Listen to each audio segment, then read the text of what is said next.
What is up, Spacenoids and Hooligans? I am just a simple new type, and in this episode we are heading back to the 1 Year War as we cover the manga Mobile Suit Gundam with Federation Hooligans. In this episode we will learn about Yuji, who joins the Nemesis team designed to teach people to be the best pilots. So let's get into this.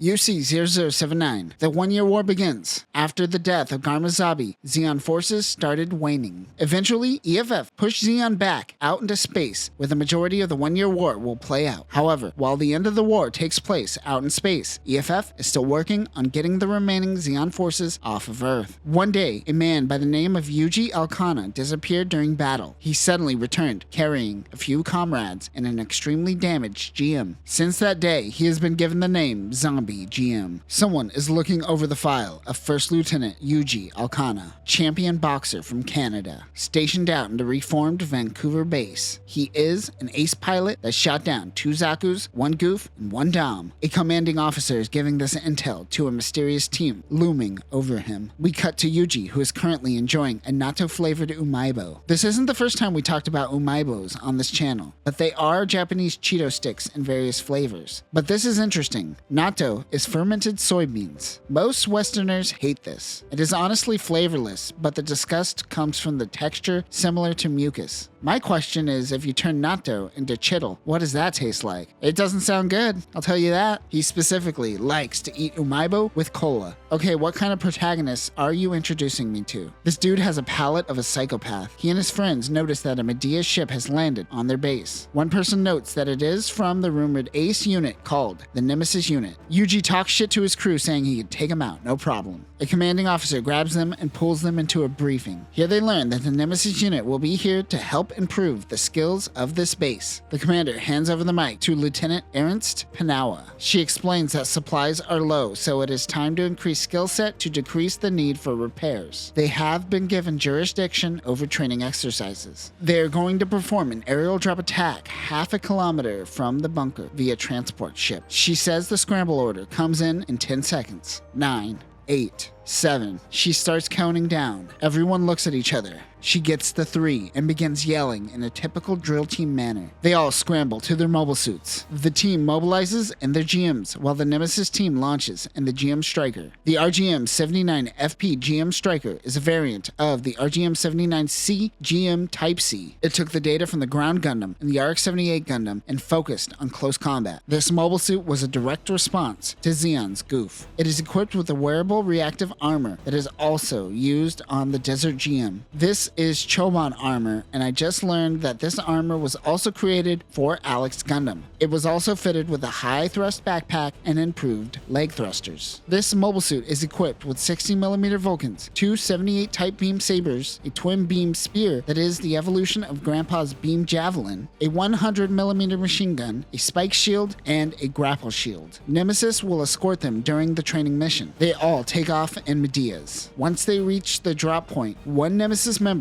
Spartan, kicks a GM out of the cargo ship. They all begin dropping. One man is losing altitude quickly and hasn't opened his chute. He begins panicking. Yuji calms him down and tells him to open his eyes and focus. He helps him deploy. They touch down, but begin getting hit by enemy targets who took over the bunker. Yuji's ally is still struggling. Yuji orders him to get his ass going. They make a little progress, but ultimately fail the training exercise. They return to the base where Hawk Ryuzer judges their performance. Most of them fail. He calls Yuji forward and wonders why he saved his teammate. He tells him that dying while saving a teammate isn't a dog's death, as he puts it. He says that training should be used to judge the priorities at the scene. I don't really get that translation, but I assume it's more one's action in the moment. This upsets Hawk, and he begins to punch Yuji before Jean Dabibi stops him. Jean starts tearing into the company commander and Yuji. They move onto CQC training. Jean wants to engage with Yuji as he heard so much about the GM zombie. They switch mobile suits. Jean uses the GM and Yuji uses the GM Striker. They add balloons to their GMs and use giant bokens. They have to pop their opponent's balloons. Jean begins attacking, destroying Yuji's balloons. He has one left. He doesn't give up hope. Yuji starts picking up speed and taking out Jean's balloons. The two units trip on one another and they begin arguing. Hawk goes on a rant about having big balls. Okay.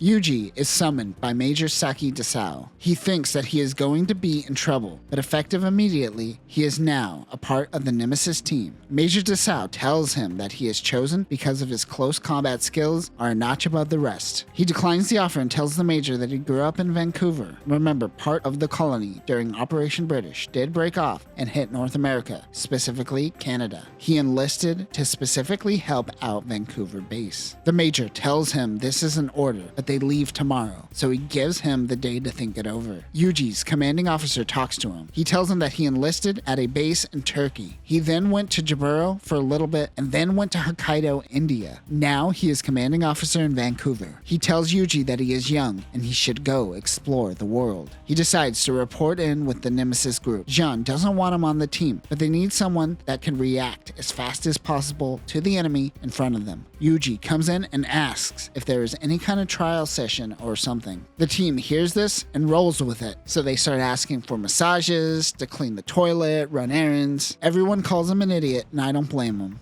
I mean, who the hell buys Mam Cola? Get that off-brand shit out of here, Mam Cola. While some go out to sortie, Yuji finally gets some rest. He says that he will never join these hooligans. Oh, he said the thing. He goes to the briefing late to find that his old team has already sortied. He wants to go out and help them, but he is now a Nemesis member, so they deny him permission. Jean says that he never thought that the GM zombie would be such a big baby. The Major chimes in and says that they can't help directly with the squad, but they do have a mission to test the GM strikers on the battlefield, and now is a good time to do so. Yuji still isn't used to the GM striker. The Major gives everyone codenames. Jean's gun cannon will be codenamed Ape. We talked about this unit when talking about Rise from the Ashes, but to briefly sum up, the RX-77D gun cannon mass production type was originally supposed to be a mass-produced version of the gun cannon, but it was easier and more efficient to adapt to the RGM line. It essentially turned into a gun cannon light. Ernest Panawa, who I will call Eddie from now on, is in the Bloodhound and will go by Cockroach. Yuji is Tough Dog. The Major says that his codename is the President and his orders are absolute. They all launch. They drop down and engage in battle. Izaku runs up behind them. They run into Commander Kirk and Yuji's old crew. Eddie begins using the sonar capabilities of the Bloodhound. For more on how the Bloodhound or the hover truck works, go watch our coverage of 8th MS Team. Eddie tells the others that 3 bodies are moving towards them. One is a sniper type that shot down the Medea. They are trying to steal supplies. Tough Dog goes in to see the Medea cargo while Ape gives them cover. They go in to find an Augusta Labs lieutenant. They warn them of the sniper off in the distance. The hooligans Medea gets shot. Ape moves in and attacks Izaku 2 using what looks like a Izaku cannon 100mm cannon or something found on the battlefield. Ape gloats, but the president tells him that the Medea was attacked by a beam attack and whatever Ape took down was using shell weapons. Another beam comes out in the distance and hits Jean right in the arm. It happens to be Zaku 1 sniper.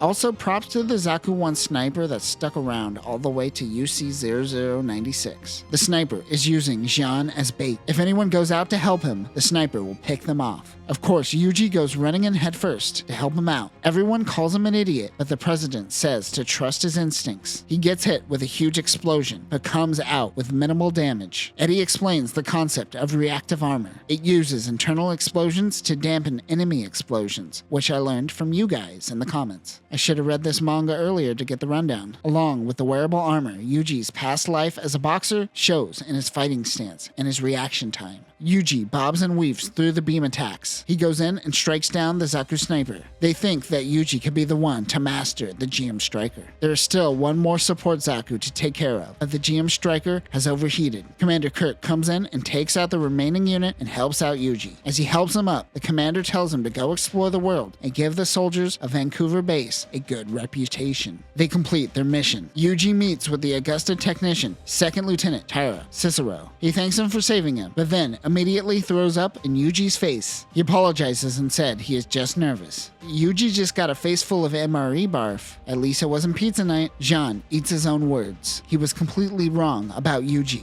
Hawk holds up a magazine that says Southeast Asia Forces and says this is where we are going next. The next day, the Vancouver base sees off the Nemesis team as they make their leave. Yuji is now wearing the Nemesis uniform. He wonders where Jean is. Hawk kicks him and tells him to get into the Medea. As the Nemesis team takes off on the Medea, Jean stays behind. Toronto Supply Base doesn't have any combat experience, but they have been assigned a company of mobile suits to suppress fleeing Zeon forces in the area. The Nemesis team has been assigned to train this team and will be Yuji's first real mission as a teacher. Eddie tells him to just watch and learn from the captain. One pilot recruit messes with Yuji with a "your tie is untied and made you look" joke. This pisses off the rookie and he gets into the pilot's face. Hawk punches Yuji, sending him flying. He yells to the rookies asking what are a GM pilot's 3 sacred treasures. One guy shouts, the beam saber, beam spray gun, and Vulcans. Hawk reuser yells wrong and punches the man for his wrong answer. He tells the team of the red hot Sunset Beach, which is a sexual innuendo. Hawk says the 3 sacred treasures are bras, panties, and stockings. The team must bring him 1 bra or do 1,000 push-ups, panties or do 1,000 squats, and stockings or do 1,000 bunny hops. Sunset is pronounced sanseto in Japanese, but it sounds like sanseto or 3-piece set. It's a pun. Do you like puns? Because this manga is pun heavy and horny. Hawk says they have 15 minutes. Everyone is confused, so he begins punching people until they begin their training. Yuji watches on in excitement, but Hawk turns around and tells Yuji that he has to sanseto as well. Hawk proceeds to punch Yuji again. Yuji is drinking a shitty Mam Cola while lamenting about the captain. Mam Cola. He needs to get them panties. He goes into Eddie's room and grabs her panties and runs out. They're able to make it out before she notices who it is. The rookie who was with him begins puking. Come on, man, it was a tiny sprint and you're in the military. Pull yourself together. One guy brings Hawk a brand new bra, but he knows that it was never used. How does he know? He knows. That is when Eddie comes in and tells Captain Hawk that Yuji took her panties. He wonders how she knew. Apparently, Mam Cola has soy in it, and Hawk is allergic to soy. Remember this for later. Also, he is an idiot and left his Mam Cola in her room. Hawk kicks over the box of the 3 treasures. Hawk asks Yuji what the hell does he think he's doing. Yuji goes,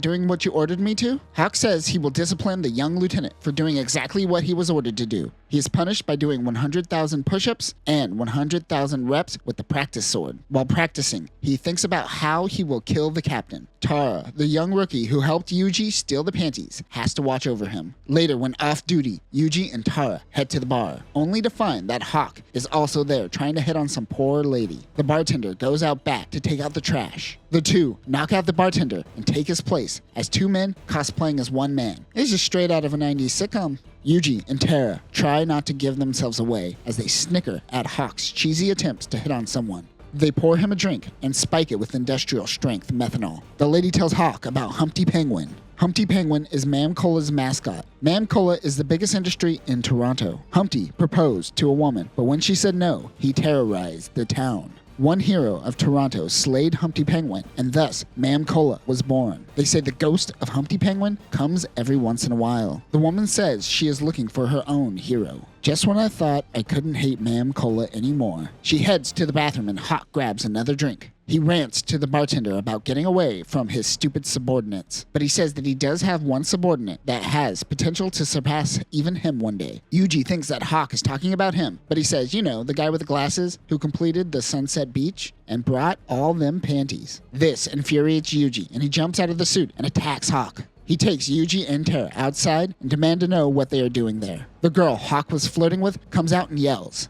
There are Zeon mobile suits attacking the city. One man yells that it is the ghost of Humpty Penguin. He says the spirit of Mam Cola is angry with him. Yuji looks at him and says, Humpty Penguin? It's just a Zoc. It kind of makes you wonder how many urban legends were created during the 1 Year War. Hawk says he will slay Humpty Penguin and become the hero. They all head back to the base. An anti-mobile suit team has been sent out. It is just a lone mobile suit. Hawk notes that the Zoc is a diversion for something else. They initiate Plan A, a giant hole. For real, is a giant hole? Of course, the Zoc jumps over it, no problem. It is time for Plan B. Power lines. Power lines? Are you kidding me? Of course this fails as well. What, are you going to tell me that they try to use a net next? I was fucking kidding. After the net, the Zocs shoot down some fighters. It is unstoppable. They reach the last line of defense, 3 GMs. Yuji jumps in with the GM Striker along with the President, Kong, and Tough Dog. He tells the team that the Zok can't attack from the side. They have to flank the mobile suit, while Yuji distracts the Zok. Yuji sees a person on the battlefield. It is the lady that Hawk was wooing at the bar. The President tells everyone to continue their mission, but Yuji goes in to attack the Zok. He says, "Does the life of a woman mean nothing to you, Hawk? If he attacks with the beam saber at an angle, he could take out the Zok." He rushes in. Just as he is about to attack, the Zok comes in and slams Yuji to the ground. That is when Hawk comes in and executes Yuji's plan, taking all of the glory. He destroys the Zok. The Toronto-based team cheer for Hawk. Eddie wonders why they are all happy for Hawk. Don't be happy for Hawk. They say it is because he said he will beat them up if they don't smile when he returns. Hawk lets everyone handle cleanup while he escorts the lady home. I hear that save the day sex is the best kind of sex. Yuji is mad that Hawk once again lied and stole all the glory. The Toronto base thanks the Nemesis team and wonders if they could help with the retreating Zeon team. The president, Saki Desao, says that even though they can engage in combat, this falls outside of their jurisdiction and denies the request. The random lady thanks Hawk by baking him a cheesecake. She says it is Toronto's specialty, soybean cheesecake. Oh snap, it goes right through him and he runs quickly to the bathroom, clenching them cheeks.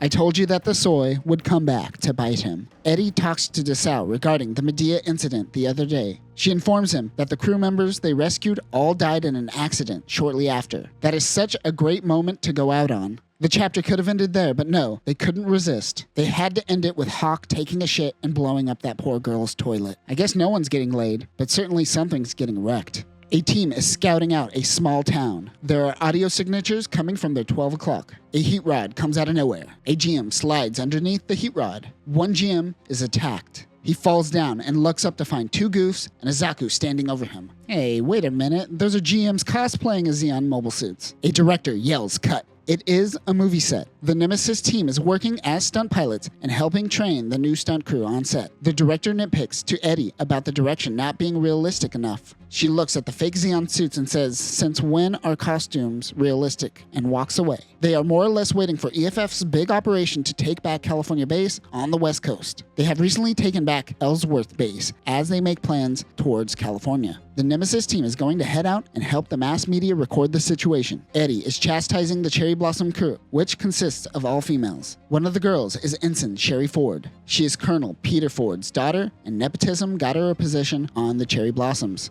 Desao is talking to a compatriot who has been assigned to Solomon in space, and things on Earth are starting to calm down. He suggests that the Nemesis team isn't going to be around forever and to consider other opportunities. Desao responds by saying an ear of wheat bends with the wind. The director wants to film, and Yuji and one of the Cherry Blossom pilots goes to find Eddie. Yuji asks why they call her a tiger. She tells a story of Eddie being the leader of the Cherry Blossom team in the past. She explains how people in the rear must inform the people in the front, or accidents will happen. The rear consists of support vehicles like hover trucks scouting the area, while the mobile suits are typically out in the front. In Jaburo, if someone in the rear messes up, this is referred to as being a trumpet blower. Tora means tiger in Japanese. Toran Peto is like pet tiger or emphasizing tiger. You pronounce trumpet in Japanese as Toran Peto. It's a pun.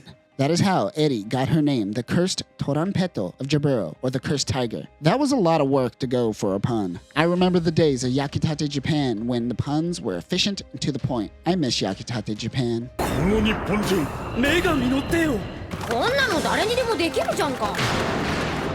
なんだこいつは人間かかなりの強敵と見ていいだろう Eddie flashes back to a time before she joined the Nemesis Corps. She is talking to Desao about joining and is still unsure. Desao tells her that if she joins, her spiral of death will end. She is good at getting people out of sticky situations when the rear doesn't guide the front, but they shouldn't be put into sticky situations to begin with. She can be a part of ending these mistakes. The director looks over to see a cool facility to film the next scene in, but they aren't permitted in that area. The director doesn't seem to care. Eddie thinks about earlier that day when she believes that it is her curse that perhaps caused the Medea pilots to mysteriously be killed in an accident. Desao reminds her that her curse has been lifted. Yuji comes in with a giant jug of Mam Cola as a token of goodwill. He wants to help Eddie with the Medea report, but she doesn't want him working with her, or he may be cursed as well. She yells at him to get out, but Yuji says that sometimes the guys in the front need to help out the people in the back. Suddenly, the idiot director set off a chain of mines that were built pre-UC, but used for evil purposes during the 1-year war. It is only a matter of time until they run into one that is nuclear powered. It happens to be Ensign Sherry Ford that fell in her GM command. She is stuck. It will be some time until the rescue team comes out, so the Nemesis team decides to help out. They all launch in the hover truck. Everyone is supporting the rear this time.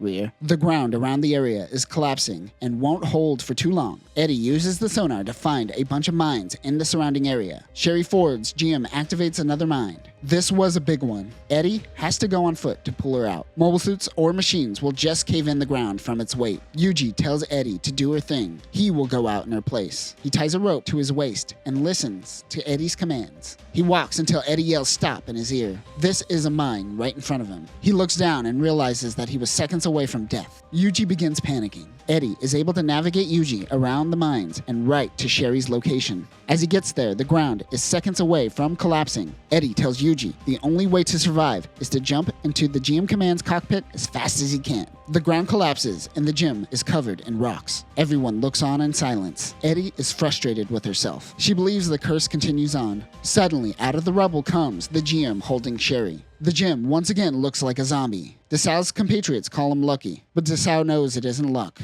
They all learn a lesson that the front and the back must constantly be working together, something teamwork, something. Hawk says today's lesson is that victory is nothing more than a gift from God, but trust is a thing erected by man. Everyone is relieved. Tara comes over to Eddie and lets her know that the hover truck had a jetpack this whole time, which could have made things a lot easier for Yuji. Tara takes off on the jetpack and saves Sherry in seconds. Whee! Hawk changes his mind. Today's lesson is that there are various tools in the cargo bed. We get a catch-up by the narrator in the form of an old-timey newsreel. I might as well do the voice. Terrorism. They took away our families, our friends, our lovers, and stained our Mother Earth with blood. Never give up. Thanks to the hands of White Base, Gamma was defeated, Odessa captured, and Seattle recovered. It's time to fight back. California Base is the only remaining Xeon holdout. Will we take back what belongs to us, gentlemen? I'm doing my part too. Tomorrow, everyone will head out for an all-out push on California Base. Today, EFF is holding a parade for the final push, which they call the departure ceremony. Yuji watches himself on the big screen. The director of the movie comes over to thank him. He was able to get footage of a real battle thanks to Yuji. He tells him women will be falling for him left and right. He is pumped and ready for the day. Meanwhile, General Gwynbao High. Oh my god, this dog's face. It is adorable. Unlike Colonel Bailey's face. Oof, that's rough. He is the manager of the California Base departure ceremony. Currently, they are at Ellsworth Base, which is the closest they could get before entering Xeon territory. I assume this is Ellsworth Air Force Base in South Dakota. We know that EFF took back Seattle, so let's assume parts of Oregon and Montana as well. So currently, California Base territory consists of California, Nevada, Utah, Colorado, and Wyoming. Remember, California Base is a collection of bases around the West Coast. It isn't specifically California. Some manga writers forget this, so I am glad this one remembers. They could detect Minovsky particles up to 2,500 miles, and they have 12 Big Tray class cannons mounted on the outer wall. They also have the Cockatrice Corps on guard. Cockatrice. They are also an instructor corps. It doesn't seem like Nemesis will be needed. Peter Ford is with Bailey. Meanwhile, Yuji is trying to get the attention of the people and is failing. Ensign Sherry Ford is on leave today and calls out to Yuji, referring to him as Little Yuji. He calls her a skank. After arguing, Sherry refers to Desau as Uncle Saki. She tells him that Desau and Peter Ford, her dad, were good friends when in the military academy. Yuji can't see Desau and Ford being friends. Yuji takes a break and visits the Cockatree Corps doing a show for the people. He goes to the vending machine to grab a Mam Cola, but a man named Suhan cuts in front of Yuji and grabs a Mam Cola first. When Yuji goes to get one for himself, it is out of order. Suhan got the last one. Suddenly, someone recognizes Yuji as the zombie Jim. He finally has a fan. Suhan eats an amiibo in front of Yuji and calls it weak. This is Yuji's favorite snack. He feels offended. Someone needs to tell Yuji that his taste is trash. Johnson and the Cockatree Corps introduce himself to Yuji. The two look forward to fighting side by side. Desao is worried about the base being attacked, but Ford tells him to stop worrying. Saki gives emergency orders for the Nemesis team to regroup.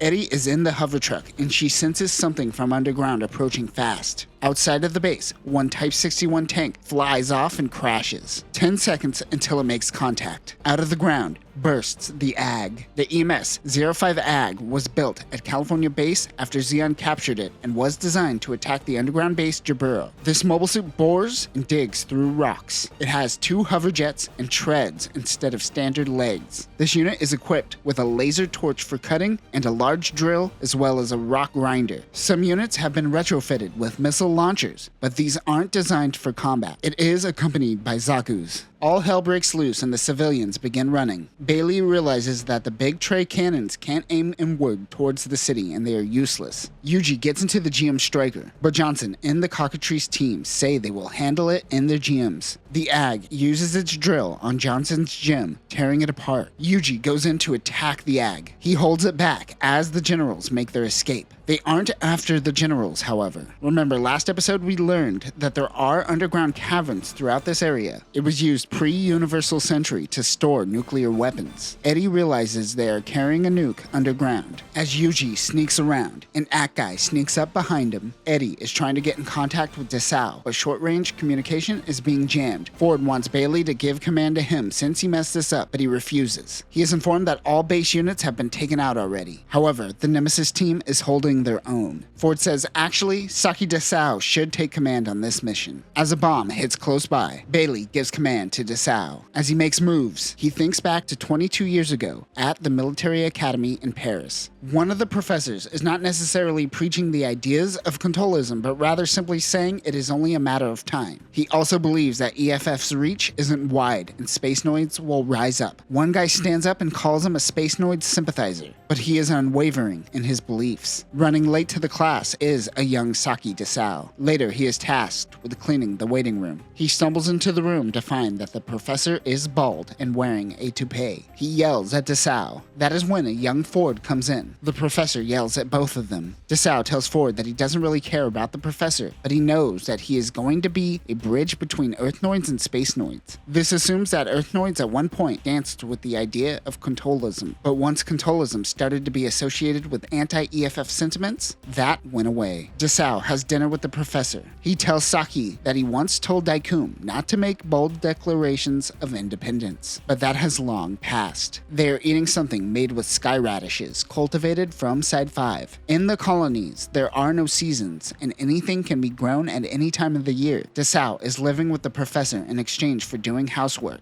Let's take the high road and not make a sex joke. The professor has finished a draft of something he claims will subdue the chaos in space. As Desao escorts the professor, a man randomly shoots him and kills him. Desao says that if the professor were to live, this war may not have occurred. Back in the present, nothing is working, so Eddie gets out of the hover truck, only to be greeted by the 120mm machine gun of a Zaku. Suddenly Kong shoots it in the back and destroys the unit. Since we are now in the middle of action, I guess I'll use everyone's call sign. Cockroach wants to know where the president and Tough Dog are, but Kong is useless. She has to focus on stopping the jamming. Meanwhile, Yuji, aka Tough Dog, calls for Cockroach when he is shocked from behind by an Agai Guy's heat rod. He slices through one, but the Agai Guy has 4 total. As Hawk, aka the president, finds a beam saber, someone comes by and snatches his beam rifle. It is a Zogok. The MSM-08 Zogok is a variant of the Zagok and was also another mobile suit developed and designed at California Base by Zeon with the sole purpose of attacking Jaburo. This works in conjunction with the Juagu and is an amphibious unit. It has no head unit to reduce friction underwater. The large mono-eye camera in the center of the chest has a wide range of motion. It is equipped with a boomerang cutter, which is essentially a batarang, an extendable arm called the arm punch, a heat sword, a Sturmfaust, and a beam rifle with a 2.2 megawatt output. In UC-0096, wide cutters will be added to help with the cooling. The Zogak bends his beam rifle in half. Hawk uses part of the axe drill to stab the Zogak with one hand and stabs his beam saber using the other hand. The Zogak is able to hold him back, however. Sherry runs into a few people who claim to be lost. She tells them to follow her. The director uses this opportunity to get more footage of Yuji fighting. Yuji is hiding while trying to get in contact with his team, but the Agai guy grabs his leg and throws him across the base. Whee!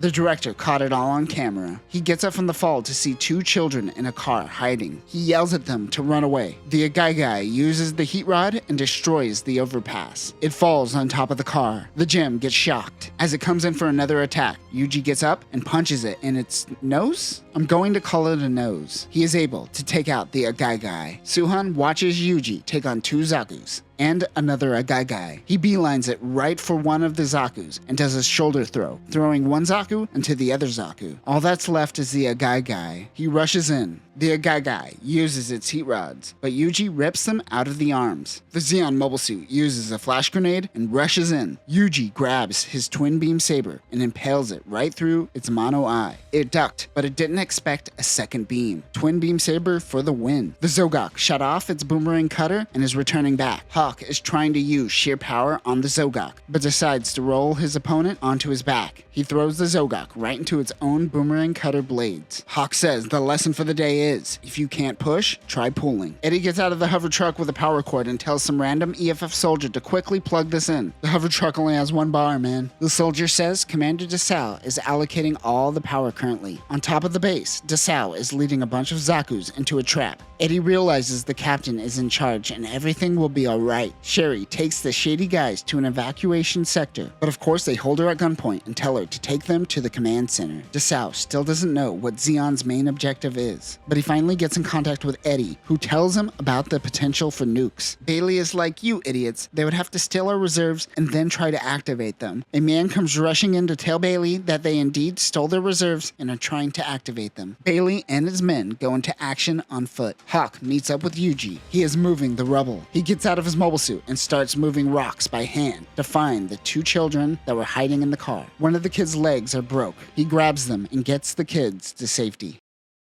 Yuji makes a run for it with the children. Hawk thinks that he is bailing from the battle. Sherry was taken hostage by the old creepy men working for Zeon. She takes them to the main control base, but lets them know that you can't control the nukes from the main control room as a failsafe. They know this, but they are there for a random data drive. That is when an EFF ground team comes in and kills all but two of the men. Saki and Sherry's father, Peter Ford, follows and begins interrogating the two men. Saki wants to know how they didn't trigger their sensors in their underground bunkers. It was easy for them to get rid of the sensors, but when Saki asks about the hacking, they have no clue. Saki briefly had a conversation about the nuclear control room to Bailey earlier during the departure ceremony. It means that someone in EFF overheard this and is a mole. He asks who is the person they got their data from. This must be the real mole. The kids that Yuji saved are named Ryan and Lyndon Johnson. Lyndon Johnson, really? They say they came to the departure ceremony to see real heroes, and he is a hero. Yuji is finally getting the praise he has been looking for.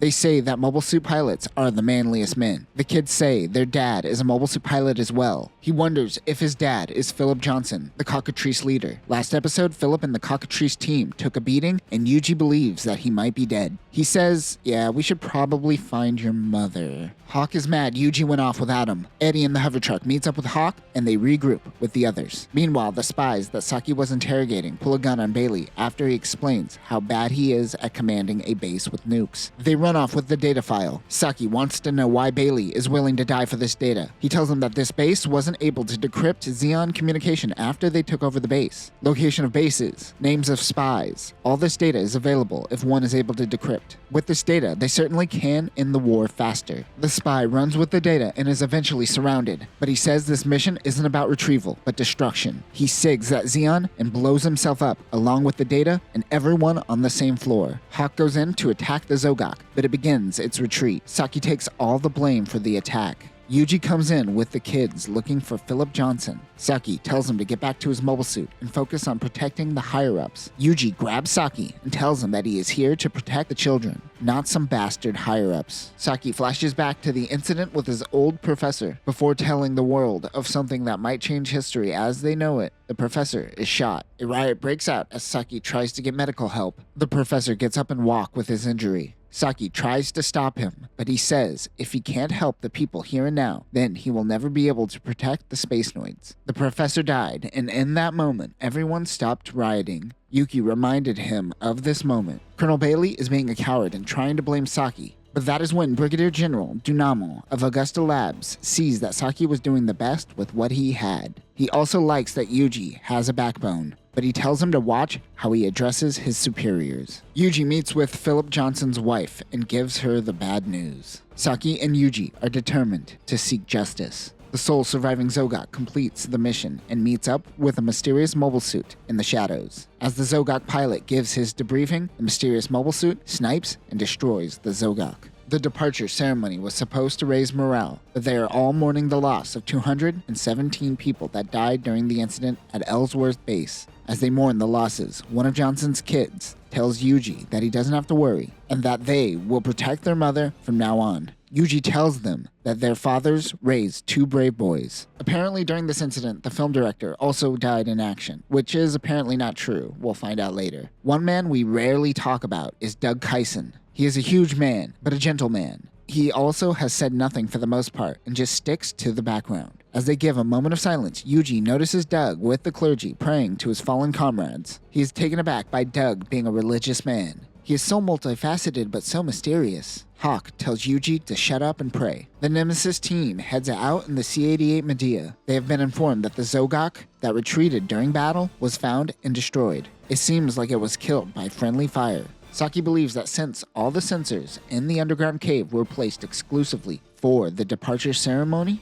it most likely means that there is a mole working on the inside. Someone in their top ranks is an informant. Yuji says to Doug, "So you're a priest? That's neat." Doug just silently smiles and nods at him. Hawk tells him that Doug can also communicate with the dead. A woman is looking for her loved one, Kenny. Doug whispers in Tara's ear. He tells him to tell the woman that Kenny is alive and hasn't passed to the other world. Suddenly a woman with the most awkward mole says that her mole tells her of bad premonitions. She says that Kenny is dead and that the Nemesis team gives off the essence of death. Tara points and yells Kobu, which is Japanese for mole. A Hawk says, whoa, whoa, whoa, whoa, whoa. You gonna say that the premonitions of my boy Doug are wrong? This dude Doug right here. He hatched from a stone in Kentucky. At 3 years old, my man rode the Great Lakes on a lotus flower. At the age of 7, he adopted a baby. And you were trying to talk shit about Doug? Yuji says none of this could be true, right? Right? Hawk says it is time for Nemesis 48, Technique 15. Bang bang, one-on-one, spirit battle. Winner takes the smell of death away. Except Yuji, that dude reeks of death. When Hawk made Yuji steal panties, it also had a special Nemesis designation like this. Peter tells Saki the incident in Vancouver. He says that the records have been erased. As the war comes to a close, higher-ups are trying their best to protect their interests. More fighting means more money coming in to their fleet. Eddie wonders if it is Bailey. But Saki is certain that they wouldn't risk using someone that is in direct command. Saki wonders if he is still alive. Meanwhile, Mole Lady uses voodoo magic, while Doug communes with his grandfather. This episode is so unhinged. Mole Lady uses her mole to unlock her chakra and lets her speak with the spirit world. That is when Doug yells, "Grandpa, Kenny is there!" Like a madman, he runs off and gets into the gun cannon. Yuki has no idea what the hell is happening. Doug fires into an abandoned building. Out of the rubble comes a little dog named Kenny. Yuji learned something in all of this. I don't know what it was, but it was something. Saki wants to talk to one of the prisoners. He took 5 bullets and wants to talk to him while he is still alive. They don't want to let him in, but he still has command until the new commander comes tomorrow. The enemy spy is passed out. Saki begins talking to himself about the situation. He mentions the retreating soldier was taken care of, and he will die soon too. The spy wakes up, grabs his hand, and says, "What do you mean, taken care of?" Yuji is mad that this was all over a dog, but that is when Saki assembles the team and preps them for the next mission as they make their move into California base and Zeon territory. They are usually an instructor corps, but they will be thrusted into the front lines on this one. Anything could happen. At Mount Rainier in Seattle, EFF is trying to convince a small Zeon holdout to surrender. The Zeon commander is drunk and is delusionally stating that any minute now, Garma's forces will come to save them. Garma has been dead for a while now. The other Zeon soldiers are ready to give up. Half of the Nemesis team make their way to the location. Weird Mole Lady also seems to be in Seattle as well. Yuji looks over the Gao rudder that Zabi used during his kamikaze attempt on White Base. It is on display for EFF in Seattle.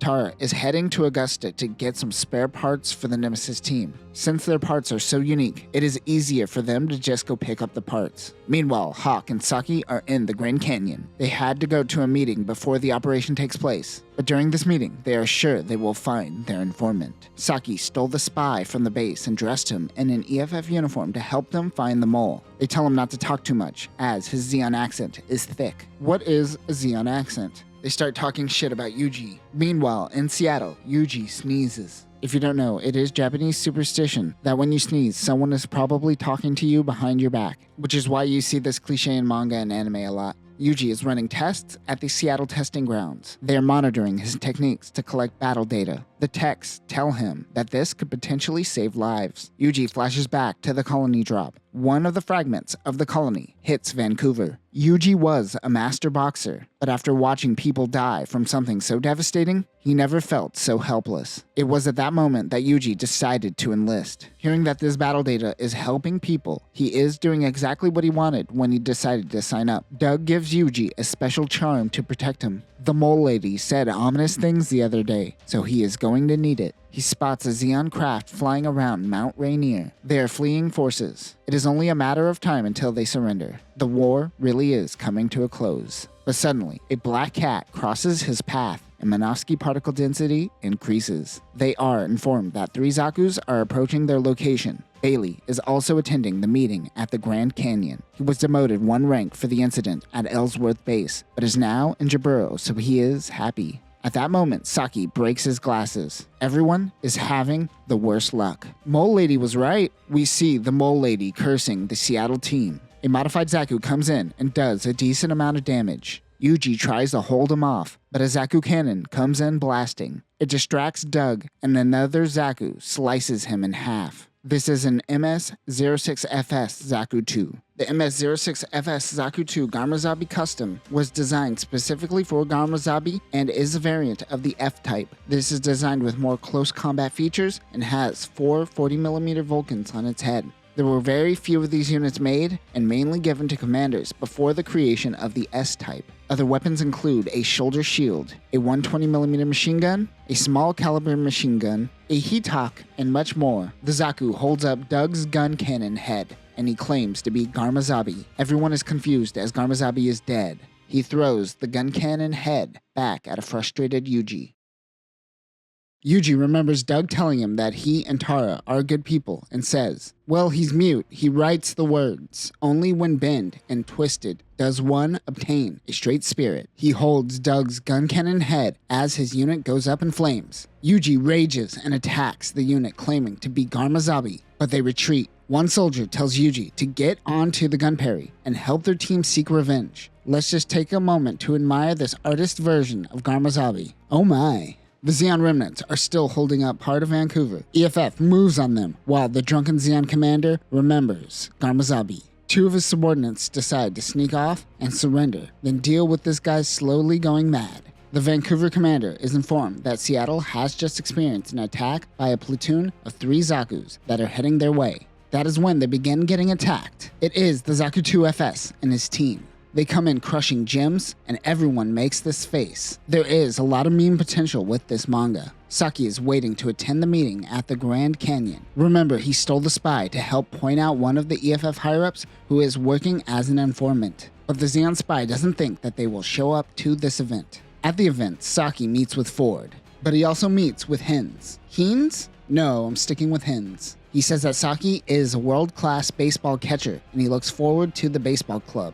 I want to see that side story. Hins Brown is with Vice Admiral Waff and has connections in the transportation and communication industries. Ashley Lau is with the ground forces. General Wenval Hai has connections with the aviation industry. Of course, there is Peter Ford, who is here with General Wayne, an old real estate mogul. Vice Admiral Traberton is looking to privatize public companies on the colonies. They are all looking to get their slice of the pie in a post-one-year war world. Through Saki's glasses, he takes pictures of all the higher-ups at the meeting. At the hotel, the Zeon spy and Hawk look over the images coming in. He's never met him. Never met him. Nope. No matches thus far. Back in Vancouver, the old Garma Zaku begins attacking EFF. The soldiers were defeated, but now that they see what appears to be Garma, their spirits have been raised. A tidal wave of Zakus rush the base. One Zaku throws a colony fragment at what I thought was a big tray class, but I think it's just a building. It's hard to tell sometimes. Zeon is starting to get the upper hand, but that is when Yuji drops down in the GM Striker. Eri is informed of Yuji's location, but she wants him to pull back. His mobile suit is on the verge of overheating. The Zaku's shell weapons don't penetrate the GM Striker. This person, calling himself Garma, continues riling up Zeon. Yuji's gym begins overheating. In the Grand Canyon, the spy finally spots a familiar face. It is Ground Forces General Wayne. Saki can't make a move on him until they gather more evidence. Hawk suddenly pushes the spy out of the way. A sniper almost shot him. The spy uses this opportunity to flee. He heads through the hotel where Saki cuts him off and tries to stop him. He gets loose, and just like he did at Ellsworth, he once again takes the colonel as a hostage. He begins running his mouth, and before he gives up General Wayne, he is shot. Saki quickly asks him, what is General Wayne's aim? Saki tells him, it is you. The spy dies. The old commander goes in to destroy the GM Striker when his Zaku is destroyed. It causes Yuji to fly off. Whee! The art direction is so weird in this scene that I don't really understand how the explosion goes off. I assume it is his reactive armor mixed with him overheating while the Zaku strikes him with the Heat Hawk. But it just shows a close-up of the Zaku, then boom, explosion. What happened? The two soldiers who wanted to flee and surrender earlier are in a Zaku tank cannon type and realize their commander just got himself killed for no reason. The MS-06V Zaku tank cannon type is Hajime Kotoki's design. It is also probably what we saw in Requiem for Vengeance. Like mentioned before, everyone has a unique take on the Zaku tank variant. This is equipped with a 180mm cannon, a 6.2 missile launcher on the front of the tank, a 3-barrel 35mm machine cannon, and it can hold any weapon a Zaku 2 could hold. It also has claw arms. They try to shoot at Yuji to avenge their commander. One of these dorks lied to the other, stating that he never shot down a single enemy, but this will be different. This was not different, as they are instantly destroyed by an incoming GM. The GM destroys all of the remaining Zakus but one. The GM then dabs in celebration. Wait, really? It dabs? Was dabbing big in Japan? The last remaining Zaku charges the GM and he takes it out with ease. His team, consisting of the Gun Tank 2 and the Gun Cannon 2, stand behind him. We talked about the Gun Tank 2 during Unicorn, but we haven't talked about the Gun Cannon 2. The RX-77-4 Gun Cannon 2 is built off of the Gun Cannon Heavy Custom. The beam cannon is on the right shoulder and isn't as top heavy as the previous shell round version. It also doesn't have to carry shell rounds anymore, reducing weight. This makes this unit surprisingly mobile for a heavy unit. Weapons include Vulcan guns, a beam cannon, the XBR M79A beam rifle, a 100mm machine gun, and the Fire Nut grenades. Fire Nut. The team gets out to meet the Nemesis team. They are the Slipner team under Commander Captain Sean Cassidy. Yuji is still beaten up over Doug's death. That is when Old Mole Lady comes over and tells him that she could resurrect her friend for at least 7,000. But she initially asks for 100K. What'd it be? That is when a Gunperry pilot, Eagle Rock, brings two men who saw her scam the director. The director happens to be alive and was only mislabeled as KIA. He was only unconscious. They expose Mole Lady for the fraud that she is, and they take her away. Yuji goes back to being sad. His GM Striker is also totaled, but Tara returns from Seattle. He is going to try to fix it regardless. He and his team go to work. Yuji tells Tara of a time when he tried to dress up and scare people on Halloween, but it didn't work. Tara said that he actually did it when he was a kid as well. The two bond and cheer themselves up. The next day, they have it all fixed up. Yuji gets into the gym and starts it up, and we get nothing. That is when Seattle 50th Weapons. Oh god, that face is so scary. Don't do that. I'm trying to introduce you. Seattle's 50th Weapons Management Department 2nd Lieutenant Rhonda Dean. She is here to pick up all the immobilized mobile suits. She efficiently starts picking up the junk gems with a crane. Leg thrusters are fine. The nuclear reactor is fine. What is the problem with the striker? Yuji realizes the frame is bent and causing the electronics running through the frame to short out. It can be fixed, but it looks like they have about 5 minutes before it becomes junk. Rhonda wants Eddie to sign for the junking of the striker. She walks over and goes, "Oh no, I tripped and twisted my ankle." Rhonda rushes over to her and tells her to sign. She goes, "Oh no, I twisted my wrist." They force her against her will to sign the document. Yuji uses the tiki that Doug gave him for good luck and wedges it in between the frame. The Weapons Management Department tells Tara and Yuji to get out of the mobile suit. They try one more time, but it still doesn't start. The Nemesis team looks on sad as the Weapons Management Department takes the gem striker. Angry at the mobile suit, Yuji throws a rock at the unit. Tink! The mobile suit starts up and stands. It is working. They allow Yuji and the Nemesis team to keep the gem.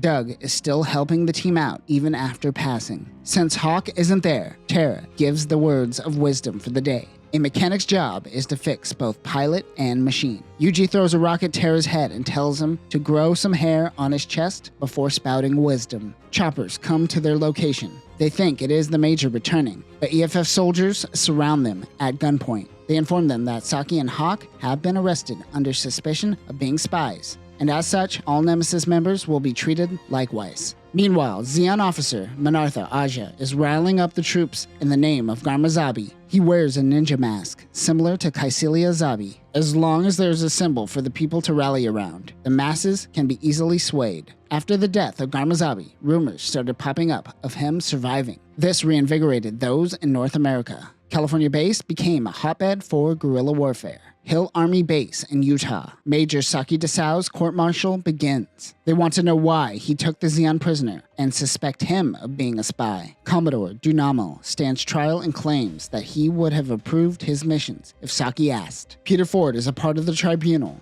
They try to claim that the Nemesis Corps is also working with the ghosts of Garma Zabi Corps. Colonel Smith testifies and states he saw the Gem Striker and Zaku 6 FS working together. Eddie tells Yuji that this is not a court-martial. They plan on erasing them and the Nemesis team. The Gunperry pilot, Lieutenant Rock, also lies and says Yuji prevented him from helping on the battlefield. Saki explains that he brought the spy and faked an ID to find the spy. He also states that the room that they were in was all set up by Colonel Ford. The reason he knew about the nuclear facilities at Ellsworth is that he knew that it was a diversion to attain and destroy a data file. Because of Zeon's access to this diversion, this is where his suspicions of an informant first came into play. Saki calls to the stand Jean. You remember Jean, who left the Nemesis team after Vancouver? Saki sent him on a mission to uncover the spy. Jean shows the tribunal a picture of an old man. They say that this man is Tara, the real Tara. They explain this is why him being gone on repairs times up with the attacks by the ghosts of Garma Zabi.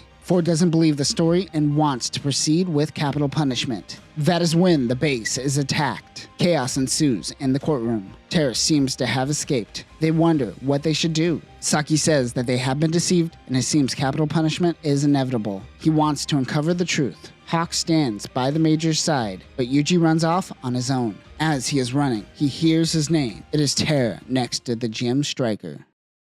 Yuji's striker is good to go, but can he trust Tara's repairs? He tries to convince him that he isn't a Zeke and to remember the time they repaired the mobile suit together. Yuji sorties to protect the base for now. Eddie wonders if Saki knew this would happen. He says that he merely planned for a worst-case scenario. They run into Magella attack tanks. The team heads to the Medea. The masked man leads the Zeon forces and takes out one gym. He is trying to draw out the zombie. Peter Ford and the higher-ups are trying to get a handle on everything. They notice that there is a radio signal coming from the Nemesis team's Medea. A goof approaches the Medea with 2 Zakus. As the goof attacks soldiers on the ground, Yuji comes to defend. The masked man knows that the Striker Gundam has high mobility for a short amount of time. Eddie is concerned that Yuji is going to overheat once again. Yuji goes in for the boost and successfully takes out the Zakus. Eddie wonders how he was able to do that. Hawk notes that he didn't just max out the thrusters, which causes him to overheat. He increases the thrusters little by little, not causing his mobile suit to overheat, and while still keeping its mobility. Also, after jumping in, he begins begins bobbing and weaving before attacking. Remember, Yuji's fighting style in a mobile suit resembles his expert boxing skills. He jumps in, bobs and weaves, and attacks, and repeats this over and over again. Hawk says that today's words of wisdoms are, "He who finds a swift stallion is a lucky man." As the Medea tries to take off, EFF stops the Nemesis team and tells them to surrender. Eddie begins takeoff, but they aren't going to make it. Suddenly, a blast takes out the GMs, blocking the Medea. It is the Zabi custom. The Medea is able to take off as Yuji faces off against the Zaku, but it doesn't fight. Suddenly, Tara runs out and gets into the Zaku.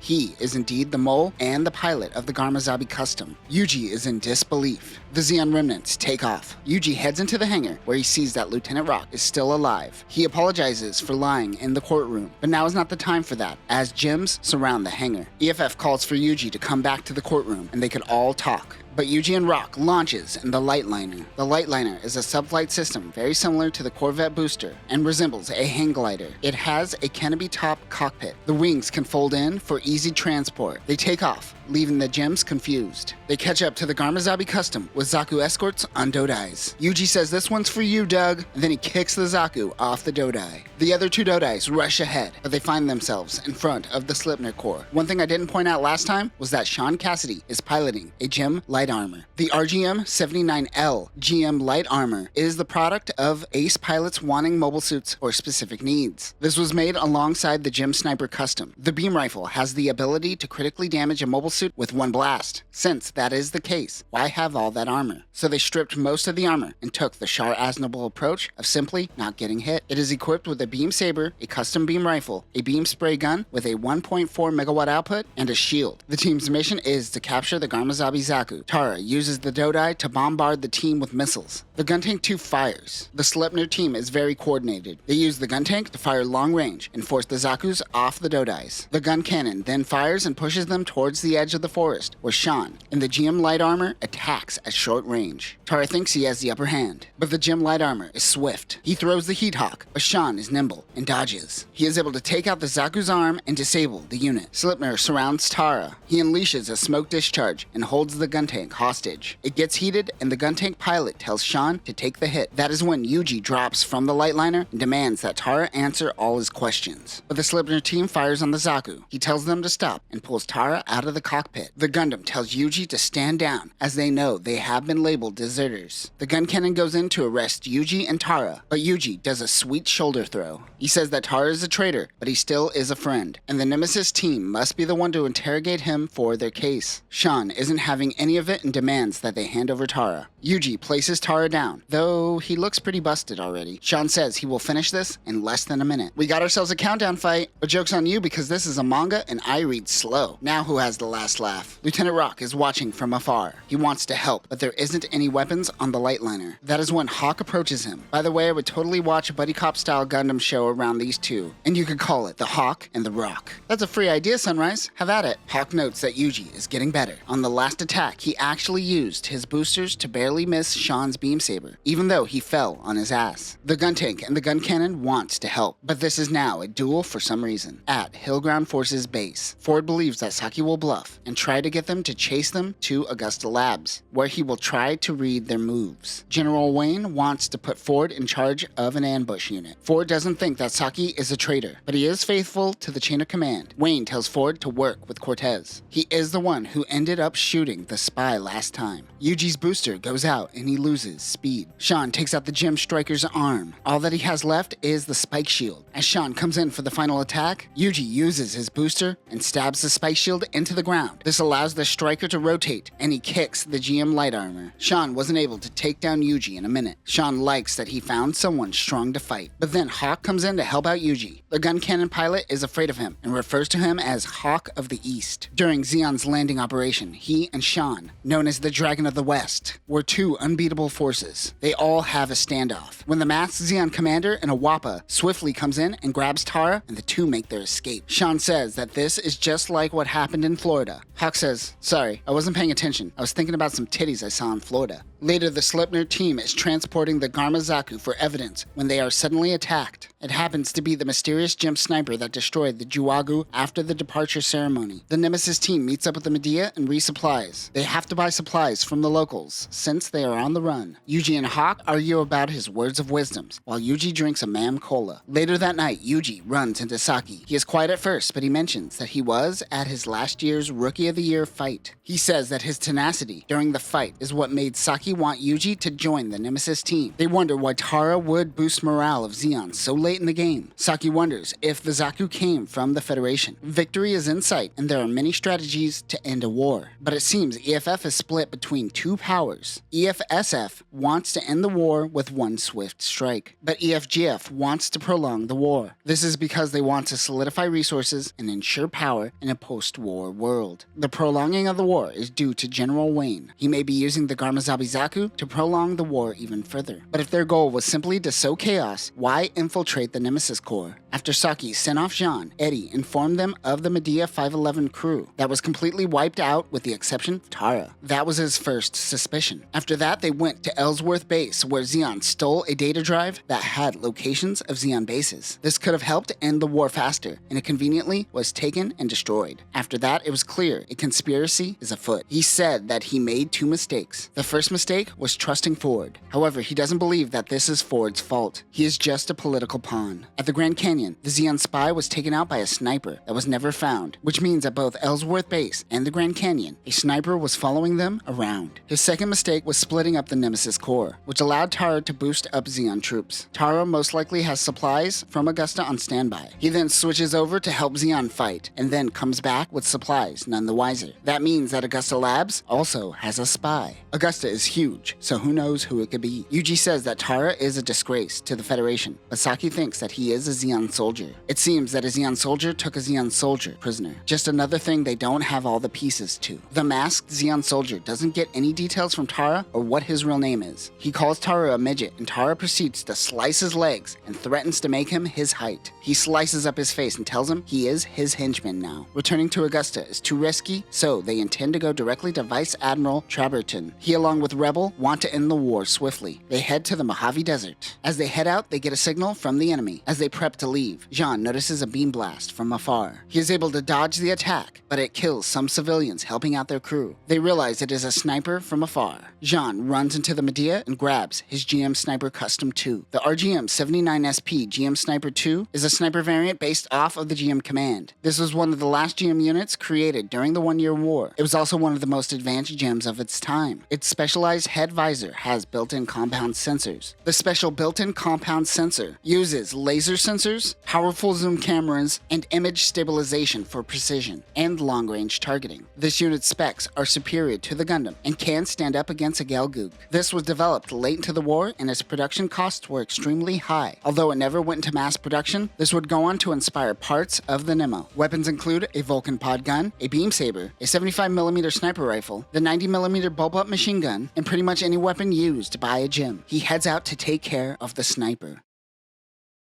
Jean heads out in the GM Sniper Custom 2 along with Hawk. Eddie, Yuji, and Rock are loading their light liner. Hawk will be the bait and his GM and lure out the sniper, while Jean covers him. This seems to be the two's MO as they go into formation without saying a word to one another. The sniper shoots, revealing himself to Hawk, but he moves out of sight instantly. His shield is done for, but the GM is undamaged. The Medea takes off. Hawk knows that the sniper's target is the Medea and not the mobile suits. Cortez, General Wayne's lapdog, happens to be the enemy sniper. As Hawk looks for him, Cortez comes out of the lake and takes Hawk hostage. As the two grapple, the Medea shows itself, and Cortez jumps towards the Medea. Jean snipes and misses him. Saki finally allows Yuji to launch. Hawk eats up all his thrusters and jumps above the sniper. He unleashes the Nemesis secret technique, Sun Drop. He attacks in front of the sun, blinding Cortez. He barely is able to block Hawk's beam saber. As the two drop back to Earth, they engage in close combat. Hawk realizes this guy is a melee master. Jean has a 30-second cooldown on his sniper rifle and is just waiting. Jean exposes himself and Cortez mocks him for being a bad sniper. He shoots at Jean, but Yuji blocks his attack. Jean uses Yuji's shoulder as a bipod. His rifle is recharged. He takes aim and fires, taking out Cortez. The three jump onto the Medea, and the team heads out. Last episode, Jean was nice to a little girl and her family, who was just vaporized by Cortez. The little girl looks at the crispy remains of her parents. Jean realizes he is not the kind of person who could save people, but he knows that Yuji is that person. Also, they didn't kill the pilot. They just took out its legs, so naturally, Cortez is still alive. In a Big Trey-class ship, Commander Traberton is looking at the battle data of Mudrock Gundam and Blue Destiny, who are causing damage in North America. We have covered some of Blue Destiny, but Mudrock is from the PS2 video game Zeonic Front. They are certain that they will take over California base soon. He mentions that the Zeon staff officer has an injured daughter.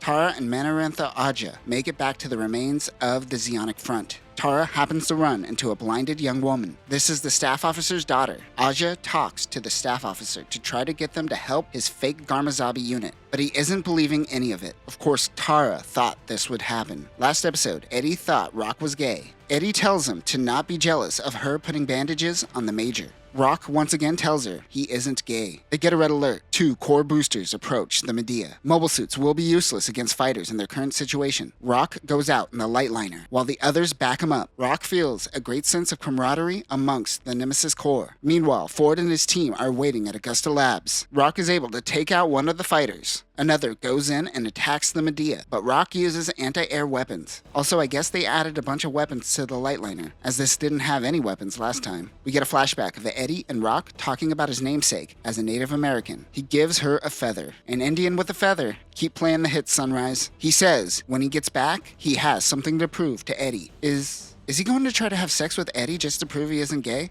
I respect that. The Nemesis team shoots at the fighter from the back of the Medea. The core booster turns around, but another fighter is heading their direction. The core booster almost runs into a G-armor that storms onto the battlefield. We go into details about the G-armor in our OG coverage, but it is the product of rearranging Gundam A parts and B parts and integrating them with the core fighter to create a new unit. However, you do need an RX-78 Gundam to form the G-armor. Which Gundam is this? It fires its megaparticle gun. Yuji tells Rock to turn the light liner quickly. He jumped out of the Medea and is falling towards Rock. He turns just in time for the striker to grab the light liner. Yuji goes into attack with the double beam spear, but the Gundam's arm blocks the attack. Traberton and the Zeon staff officer meet. They're going to bring this war to an end with this peace negotiation. Of course, Tara and Aja are gathering their armies to prevent the war from ending. As their negotiation continues, a Zanzibar approaches. Tara convinced his men to kamikaze to prevent the negotiations. Yuji and Rock catch up to the G-armor. Suddenly, they witness the explosion from the Zanzibar. The Gundam emerges from the G-armor. It is Gundam Pixie. Gundam Pixie is a close quarters combat unit that we covered in our Missing Link coverage. Go give that a watch. But it is a close combat beast. The two go in for the attack, but Gundam Pixie takes out the light liner. Yuji falls while yelling out to Rock. December 15th, UC0079. The team hasn't realized that the only person who could clear their name just went up in flames. They don't have time to worry about that because they are being attacked by a Gundam. Rock is barely able to attain lift, but he is alive. The Pixie isn't paying attention to Rock. He tells Hawk to distract him while he goes in. Pixie Gundam heads towards the belly of the Medea. They think they are done for, but Rock pulls a Ryu Jose and crashes into the G-armor. Pixie falls off. Hawk knew this would happen. He tells Yuji that a man should not stop a comrade that accepted his fate. At Augusta, Ford thinks he's seen Tara somewhere before. He asks his daughter Sherry to send some files to Augusta. He's going to figure this out for Saki's sake. As the Medea circles the Zanzibar explosion, Saki gets a hold of Don Mel. He was outside of the perimeter, but Traberton is most likely dead. That is when the fake Garmazabi sends an open message to everyone, claiming that this isn't an end for Zeon and that they intend to drop one more Zanzibar. Saki tells the Medea crew, now that Traberton is dead, it seems that they must use force to take back California base. The MS crew heads out and give it their all. This will most likely be their last battle. They must protect their 200,000 comrades from the invasion force. That is when Pixie Gundam makes his appearance. It happens to be Cortez. He says he has been waiting for this day since the Rookie of the Year fight. The two engage in battle. He has been obsessed with fighting him since that moment. As they battle, the Garmazabi Zeon forces move in. Pixie Gundam slices through the Zaku's and kills one man slowly. Yuji is certain this guy is a psychopath. They keep fighting, but Cortez says he still isn't there yet. He hasn't reached the same level he saw when he was a boxer. Hawk and Jean come in to assist. The three work together to try to take down the Gundam. Jean and Hawk do the Nemesis Special Technique 48, the Hawk Flight Combo Dance. Hawk recognizes that the Gundam isn't after the Medea. It is going after Yuji. As they fight, the Slipner team comes in to assist. All 5 mobile suits move in to take on the Gundam. The fanboy gun tank pilot mentions that the Hawk of the West and the Dragon of the East coming together is a miracle. Saki picks up Dunmel. We learn that both of them were a part of the Sherman Party. This was the party created under Saki's professor, who was assassinated. This party's ideals were based off of a mutual understanding between Earth and space. Dunmel knows the professor's ideals will never become a reality, but for General Wayne to profit off of extending the war is unacceptable. They have to take him down. Dunmel was also responsible for the formation of the Nemesis Corps. The Zeon retreat party began invading the Garma Zabi unit. One captain demands to know if they were responsible for getting the staff officer killed. The Zanzibars were to get Zeon back to Side 3, but the Garma forces are dead set on dying for their cause. All hell breaks loose, and they kill the captain. Outside, the Garma forces fight against the retreat party forces, as Yuji steals a Dodai from a Zaku to go help the Major. The Slipner and Nemesis team are taken out by the Gundam. All that remains is the Guntank 2 pilot, well, for about like 10 more seconds. Yuji wasn't able to make it to the center of the base to protect the Major.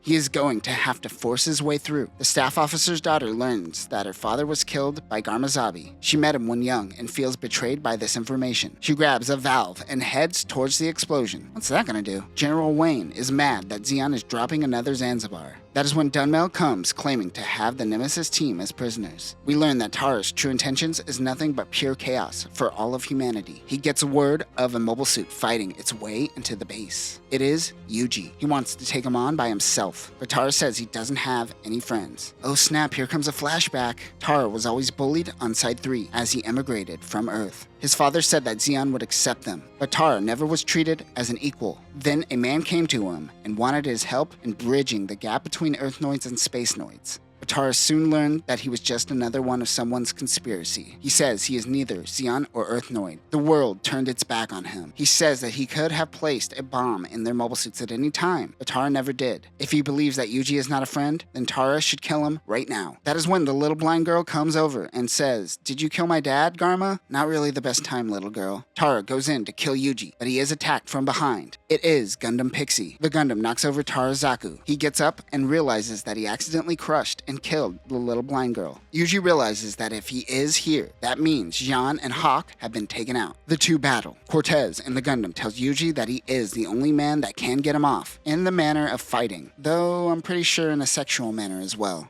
Once he found out that he was assigned to the Nemesis Corps, he was his only mission. Yuji sheds his Choban armor to become a regular old Type C gym. As this is a fight, think of this as the moment in shonen anime where the fighter takes off his weighted armor to speed up. His speed is indeed insane. Yuji bobs and weaves as he dodges the beam blades. The two punch each other. Hey, that is also a shonen anime trope. He is able to break the Gundam's hand and smashes the unit apart. Yuji goes in for one final uppercut. Cortez says that this was a good battle and a great way to die. I'm not sure if Cortez self-destructs or Yuji sets off the core, but a giant explosion goes off. However, the zombie gym still stands. Saki and Dunmel barge into General Wayne's office. They didn't stop him, so they know why they are here. General Wayne did indeed try to murder them, but now that there is a second Zanzibar in play, he is done extending this war and assumes all command to Saki to end this operation. Wayne will still clear the Nemesis team's name, but Saki demands to know his plan first. Yuji tries to get Tara to get him to stop the Zanzibar by pretending to be Garma. As Garma, he has the power to end this. He refuses, but it doesn't matter because the Zanzibar launches. Wayne tells Saki why he threw the Nemesis team under the bus. Wayne knew that if EF Space Forces invaded Side 3 and ended the war, then all power and funding would go to EF-SF and not EF-GF. Nemesis is a part of EF Space Forces and are considered the best of the best. If word got out that Garma Zabi returned and was able to destroy the Nemesis team, this would bolster morale for the Zeon troops and continue the fight, along with making the ground forces look better than the space forces. The Crash Medea at the beginning of the series was a way to plant Tara. The reason all the crew members were erased was to hide the fact that Tara assumed the real Tara's identity. Him having them attack Ellsworth base was a risky move, however. They were able to hide their tracks by destroying the data drive, so it was worth it. Ultimately, having them continue the war while making EFSF look bad. Sometime in UC 0080, you would swoop in, shut down Zeon, and look like the hero. Once Yuji captures Tara, this will be confirmed. Wayne threatens to drop the Zanzibar on all of them. But Dunmel says, yeah, screw that, pulls out a gun, and shoots General Wayne. Dunmel blames his death on Saki and points a gun at the Major's face. He is a part of the conspiracy as well. Saki said that he had a suspicion and says that there was always a darkness around the formation of the Nemesis Corps. Saki is too smart for his own good. He is just following the professor's ideals of cooperation between Earthnoids and Spacenoids. Dunmel says that it isn't about cooperation, but rather an economic cooperation that would be free of Earth. In a post-war world, Earth would rely on the help of Spacenoids to rebuild. Hey, wait a minute, this is just Full Frontal's plan. Saki says that Spacenoids oppressing Earth is no different than Earthnoids oppressing Spacenoids. That is exactly what Minerva said to Full Frontal. This manga was ahead of its time. Dunmel shoots at Saki, who dodges, but it hits Eddie, who was standing behind him. That is when security breaks in. Saki was mic'd, and the entire time the ship heard that he killed General Wayne. Captain Ejiba assumes control of the ship, and they try to capture Dunmel. He runs away right as the ship goes into red alert. The Zanzibar is planning to hit at their location. Saki goes to chase onto the deck of the big Trey class. Dunmel tells Saki he doesn't have the balls to kill him, and he is the reason that the professor died. That is when Yuji and the GM grabs Dunmel. He brought back Tara with him. Everyone says, wait a minute, what about the Zanzibar? Isn't it about to drop? Yuji says, yeah, about that. Turns out there was a civil war at California base, and the retreat team defeated the Zabi team and used the Zanzibar to head back to Side 3 instead. Everyone celebrates. They begin preparation to finish off California base. Dunmel says that his mistake was Saki being too smart for his own good. But he is wrong. Dunmel's mistake was Saki meeting Yuji. EF ground forces finally take control of California base. 10 days later, the war ended with the Battle of Abawaku, February, UC 0080. In North America, many gather for the trial of the ghost of Zabi. He is still getting used to his comrades being killed in action. He enters the break room to see Hawk, John, and Rock playing video games. How are they alive? Who cares? They're alive. Some people have to live in this series. Not everyone has to die. It is kind of weird though. They all watch as they drag Tara out for his trial. Everyone yells at him. Yuji goes to Tara when suddenly the little blind girl pulls a gun on Tara. She is also alive. She blames Tara for the death of her father and shoots at him, but it hits Yuji. Saki comes to his side as Yuji bleeds out. This is exactly the same situation that happened with his professor in the past. But Yuji gets up and calms everyone down. He says that he is still alive and is able to prevent the crowd from turning into a mob. Everyone who once believed in the professor's ideals are gone. But Saki realizes that his ideals still live in the people like Yuji.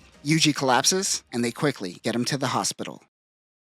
And that will conclude Mobile Suit Gundam. We are Federation Hooligans. This was a pretty amazing manga. It struck the right balance of silly and serious, while at the same time still being very engaging. The only thing that might not work for people is the artwork, but I find it hilarious and well suited for this run. If you are a fan of the video game lore and love seeing MS variations in action, this one won't let you down. However, this won't be the last time we see the GM Striker. Eventually, we will cover Mobile Suit Gundam Katana, where we see the Striker Custom in action by its new pilot, Ito Tsurugi. But that will do it for now, new types. Remember, the plan in Hooligans was better than the plan in Unicorns. Fight me. Peace.